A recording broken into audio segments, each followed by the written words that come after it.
territorio at the back to grow all our plants or our trees. We're gonna plant trees around and stuff. There's gonna be a little orchard. We're extending the orchard here. The main hive, the bottom, is where the colony lives, right? And then you have a separation, so the queen doesn't go up to lay eggs.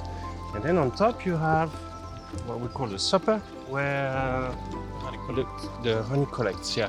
There's honey at the bottom too, but that's for the bees. It's like the attics, the storage honey, and the queen doesn't have access, so you don't have eggs, it's just pure honey. They all have different patterns, so they know exactly that's their home, so they won't go next door.